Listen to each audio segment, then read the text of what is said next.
Hey everybody, and welcome to another Cricut Craft tutorial. Before we get started, be sure to hit that big red subscribe button down below. Totally free to subscribe to my channel, and I would love to have you as part of my crafty family here on YouTube. In today's video, I'm going to show you guys how to turn a picture that looks like this into an SVG that looks like this. It's really easy to do, and don't let anybody think that it's some mystical mystery on how to do it, because it's super, super simple. It just takes a couple of steps and you will have a beautiful SVG that you can use on all sorts of things. They're great for memorial, pet projects, they're great for just fun. So let's get started, and I'm going to show you guys how easy this is to do. To remove the background, which is your first step to making your photo into an SVG, you're going to go to remove.bg. I'll link everything down below so you can just simply click the links. But all you're going to do is click Upload Image, and then it's going to open up a folder, and you just need to know where you put the image that you wanted to convert.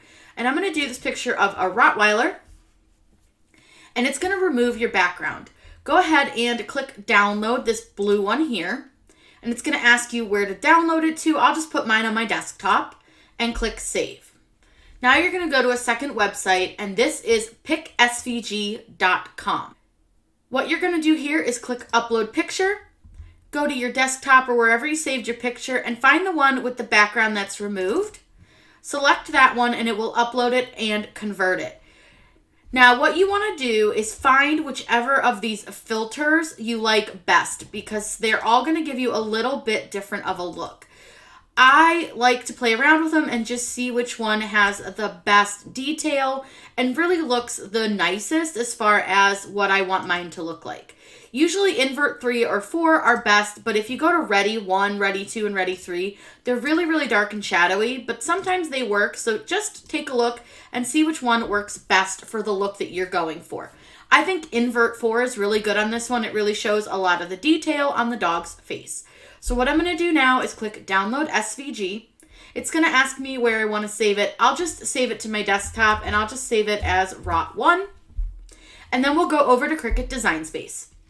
Over in Cricut Design Space, click Upload, then click Upload Image and Browse. You're going to find wherever it was that you saved the image of your choosing, so your background SVG removed image. Click the image that you want, and you'll see that it loads your SVG. Go ahead and click Save. Now what you're going to do is select your photo and click Insert Images. Now this may take a moment because the way that this loads it as a ton of little tiny pieces. So don't freak out, it's just what it does. But this is a great time where we can kind of get rid of things if we don't want them, or you can leave them. Like, I don't know that I love these little spots on his tongue. It looks like he licked something. So what I'm going to first do is click Ungroup, and I'm going to go to each of these spots on his tongue, and I'm going to take them away. I don't like them. I really think it looks like he licked something, and we don't want that. So we can go ahead and remove those ones, and that looks so much better. Now you can remove any other spots that you want if you don't like something, or you think that maybe there's too much detail somewhere, if you want to remove any of these little spots. But once you've kind of removed everything that you want to select the entire image. So all I do is I deselect him, and I click Select All. And then I want to use the word weld. What that's going to do is it's going to tell Design Space this is all one piece, and to please only cut it as one piece. Now this does tend to take a minute, or if it slows your Design Space down, that's to be expected. Once it's done with your weld, you can just simply cut him, and it's really, really fun to do. You'll want to resize him to whatever that you're going to put this guy on.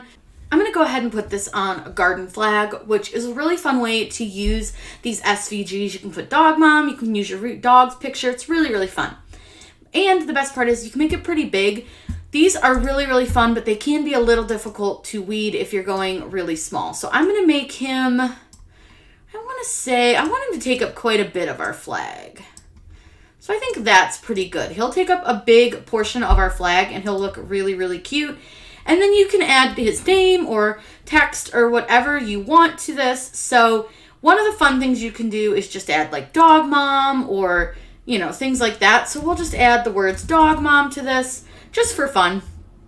And you can pick any font you want, but this is where you can kind of really step up your game and make them really, really personal. These make wonderful gifts as well. Memorials, anything like that is a really great gift. People love pictures of their dogs, and it's just a fun way to use these pictures. And it's super easy to do. Anybody can do this. Don't let anyone tell you that you can't, because you absolutely can. People want to pretend like this is some mystical thing that only some people can figure out, but I promise you it's really, really easy, and you can absolutely do this. So I'm just going to go ahead and use DK Lemon Yellow Sun. This is sort of my signature font that I absolutely love, and I just made that way too big. So I'm going to just do something like that. I think that's good. Let me just double check the sizing to make sure it'll fit. It's going to fit just fine on our flag. So we're going to go ahead and cut this. Now I'm going to cut this both on black, I think. Definitely the dog in black. Maybe I'll change the dog mom to a different color. I'll go look at my vinyl and see what I've got. But all I got to do now is just click Make It. And you'll see we have our dog on our black. And then we have our dog mom on whatever color we decide to cut that on. Now, with the garden flag I'm using, you just use regular adhesive vinyl. Permanent vinyl is perfect for these. You don't want to use HTV on these flags. HTV will not only fade faster, but it also won't last on these flags as well as a permanent vinyl. We're going to cut these both on StarCraft HD, which cuts on the vinyl setting. Really, really easy to do. So I'm going to go ahead over to the machine. I'll show you guys it cutting, and I'll weed it, and then I'll show you guys how to apply it. We're going to cut this on the StarCraft HD. So we're starting first with black for the dog. So just go ahead and load that. I am using a blue mat, but this one is relatively sticky. So it's okay. If you have a sticky blue mat, you can absolutely use that with vinyl. It's okay. Now I'm going to load mine backwards because this top part is stickier than the bottom. It doesn't matter which direction you load your mat, just that you actually load your mat with the vinyl. So I'm going to go ahead and let this cut and let you guys watch. I'll unload this one and put the red on and let that one cut as well, and then I'll show you guys how to weed it.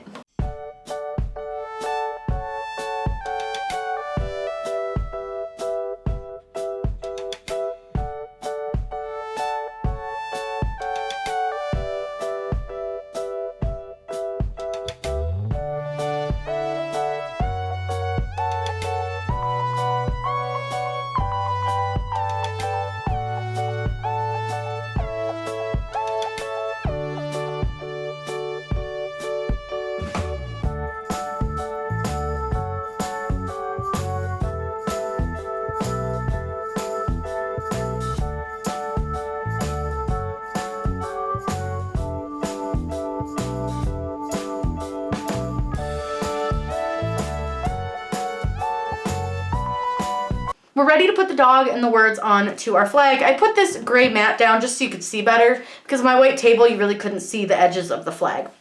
So I'm going to move this off to the side really quick, and we're going to actually use some leftover transfer tape really quick.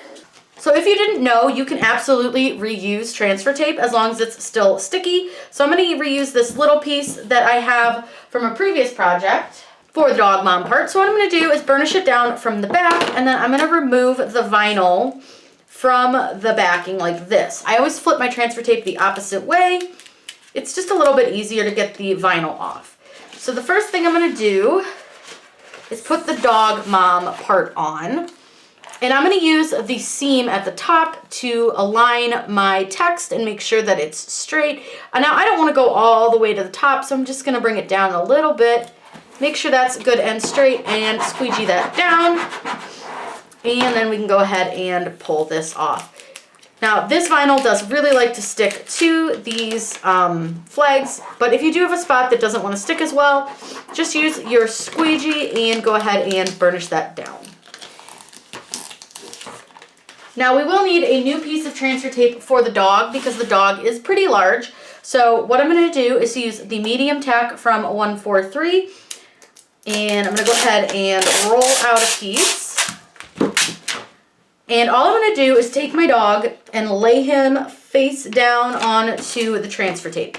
I'm going to do the same thing. I'm going to burnish him from the back. Now I'll do this before I cut it off of the roll. Just a little bit easier that way. I'm going to go ahead and cut the roll. And again, we can reuse the transfer tape from the dog, so don't worry. And this is pretty inexpensive transfer tape for what you get, and it's really good quality, so that's something to keep in mind as well. Using things like the shelf liner and stuff can leave a residue on your projects, and you definitely don't want that. So we're going to do the same thing where we're going to remove the backing instead of trying to pull the transfer tape up. Now, you want to go slow because this does have some smaller pieces, and you can see I'm kind of folding my backing like straight over on itself, and it helps get the vinyl off of the backing here. Now you want to go slow because you do have small pieces, so you just want to make sure that nothing gets stuck to the backing, and that looks really, really good. Now all we're going to do is put our dog onto our flag. Now he is really large, so there's a couple of things that you can do. You can use the hinge method, number one, or you can use the parchment paper method. I'm going to go ahead and do the hinge method on him. So I have already removed him from the backing, which is perfect. No big deal. We want to do that. It makes it a little easier when I do the hinge method to do this. So you can do the hinge method in a couple of different ways, but the way I'm going to do it is to actually use my transfer tape as my hinge. So I'm going to go ahead and place my dog where I want him, and I think that looks pretty good. So what I'm going to do is push down my transfer tape right here at the top, and I just want to make sure that this is well pushed down, and I'm actually going to pull my vinyl design up and remove the backing from the vinyl design while holding down the transfer tape at the top. The transfer tape is well stuck to the flag, so I can easily do this. And the reason I removed the backing the first time and put it back on is because it comes off so much easier the second time, so that way you don't have to worry about it not coming off. And then I'm gently laying the dog down, making sure not to get any bubbles, which I got a little bubble, so we'll go ahead and just fix that. It's okay. This doesn't stick right away, so you're okay to pull them back up a little bit. And if you get a little bubble, all you can do is just use your squeegee, and you can just push him back down. No big deal. But now that we don't have any bubbles, we should be good to go. That does take a little bit of practice. I would not recommend doing it that way for a beginner because that does take a little bit of finesse and practice. But doing the hinge method, I'll link the hinge method video I have down below with the painter's tape because that's another option to do that. And it just helps you lay this down because it's such a large decal. We're just going to go ahead and make sure he's well burnished down. I'm going to go in all different directions on this one. Again, because we do have some smaller detail pieces and we want to make sure that everything stays stuck onto our flag. Now again, we're going to go ahead and remove our transfer tape. Again, using a very sharp angle and basically just folding it over on itself so that it's a nice sharp angle. And you'll notice that when you get across the vinyl that it does have a good grip on the vinyl. So you'll just go slowly across your vinyl, gently moving your transfer tape. And you'll see that I kind of move it in like a back and forth motion. That does help to release from the vinyl in different parts and to make sure that all those small little pieces have stayed stuck down. If you get to a point where you're all the way over here and you're trying to pull and it's a little hard, just move your hand back closer to your folded edge. Very, very easy to do. This is a really fun project, and you guys see how simple this dog really was to create. There we go. He's all finished. And again, you can save this big piece of transfer tape. Just stick it to a clean surface. I always just stick it to the side of my desk. So here we go. Here's our flag, all finished. I think it's really, really cute. And again, a really, really easy craft. I hope you all had a wonderful time learning how easy it is to turn a picture into an SVG. Don't forget to check the description down below for all the links that you need in order to do this. And if you have any questions, please let me know in those comments down below. Be sure to subscribe using the big red subscribe button, and don't forget to click that bell icon because that will alert you to when I post a new video or when I go live, and I'll be going live a lot in 2021. I hope you all have a wonderful day and happy crafting.